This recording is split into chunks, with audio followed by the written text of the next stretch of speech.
योग वासिष्ठ की कथाओं का प्रमुख उद्देश्य है बाह्य साधनों को अपनाए बिना केवल स्वयं विचार करने से ही चित्त किस प्रकार शांत हो जाता है यह बताना। यही बात ऋषि वशिष्ठ ने श्री रामचंद्र जी को वीतहव्य की कथा के द्वारा समझाई है। यह कथा योग वासिष्ठ कथाओं की सीरीज की हमारी 26वीं कथा है। अगर पहली 25 कथाएं आपने नहीं सुनी है तो नीचे डिस्क्रिप्शन बॉक्स में दी गई लिंक पर जाकर उन्हें अवश्य देख लीजिएगा। आइए अब सुनते हैं वीतहव्य का वृत्तांत।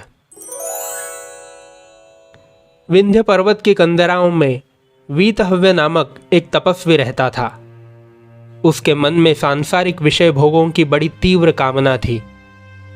उन्हें पूरा करने के लिए उसने नाना प्रकार के काम में कर्म किए और उनके फल भी भोगे, किंतु उसके मन में किसी प्रकार की तृप्ति नहीं हुई।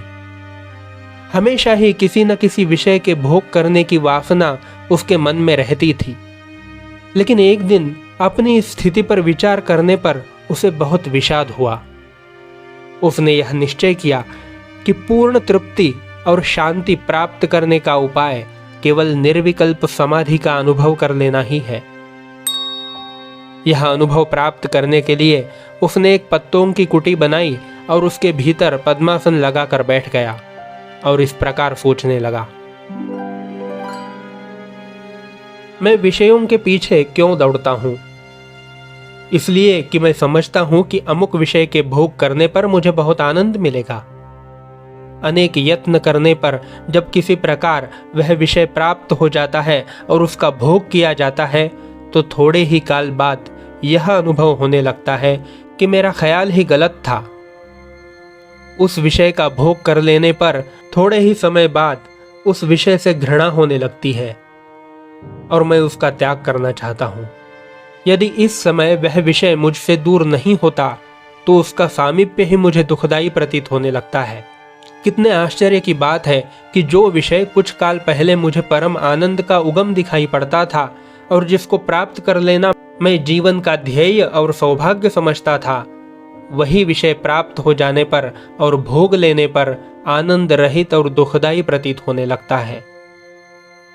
इस अनुभव से यह साफ जाहिर है कि कोई भी विषय स्वयं आनंद अथवा दुख गुण वाला नहीं है। इस प्रकार समझना भ्रम है। किसी विषय में यदि आनंद होता तो उसके भोग कर लेने पर अथवा प्राप्त कर लेने पर मुझे सदा ही आनंद का अनुभव हुआ करता, किंतु ऐसा कहीं पर देखने में नहीं आता। देखने में तो यह आता है कि जो जो भोग जिस मनुष्य को प्रचुरता से प्राप्त हैं, उनमें उन्हें कोई भी आनंद महसूस नहीं होता। वे सदा ही उन विषयों के लिए तरसते हैं जो दूसरों को प्राप्त हैं और उन्हें प्राप्त नहीं है। दूसरे लोग उन वस्तुओं को आनंददायक समझते रहते हैं कि जो उन लोगों को सुलभतया प्राप्त है किंतु दूसरों के पास नहीं है।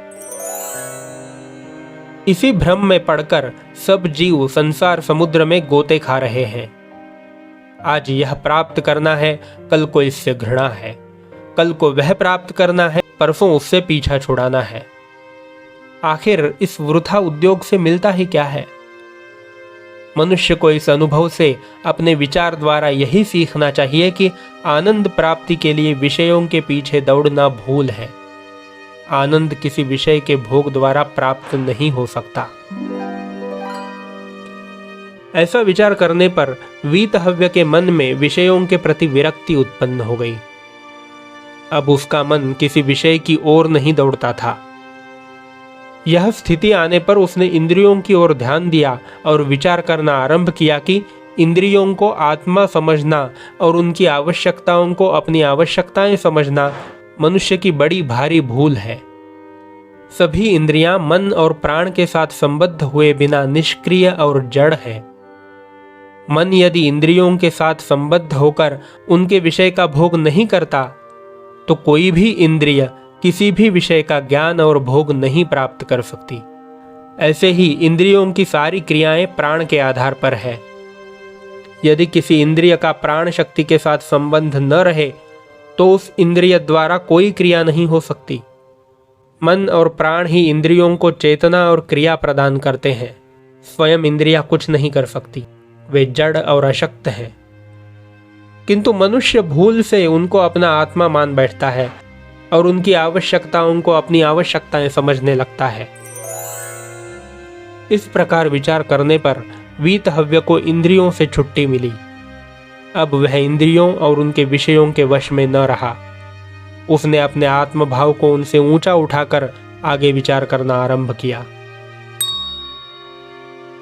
मन और प्राण भी कदापि आत्मा नहीं हो सकते। मन तो चंचल है और प्राण जड़ है, किंतु आत्मभाव तो सदा ही स्थिर और स्वयं प्रकाश मालूम पड़ता है। क्या कभी ऐसा हुआ है कि आत्मा के अनुभव में किसी प्रकार का भी विकार मालूम पड़े? जितना विकार है वह सब आत्मा के विषयों में ही होता है। आत्मा जो सब विषयों का साक्षी है, सदा ही एक रूप और निर्विकार प्रतीत होता है। यदि वह मन होता तो मन का उसको ज्ञान न होता और उसको यह भी न मालूम पड़ता कि मन विकारवान और चंचल है।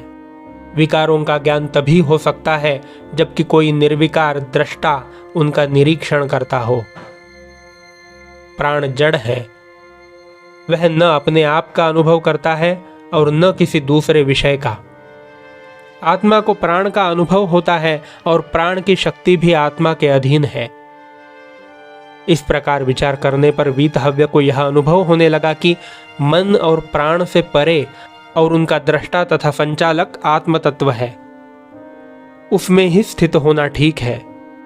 बुद्धि भी, जो कि मन से कुछ अधिक स्थिर जान पड़ती है, आत्मा नहीं हो सकती, क्योंकि बुद्धि में भी विकार होते हैं और आत्मा को बुद्धि का ज्ञान होता है। मन और बुद्धि दोनों ही गहरी निद्रा में शांत हो जाते हैं, किंतु आत्मा का अनुभव वहां पर भी होता है।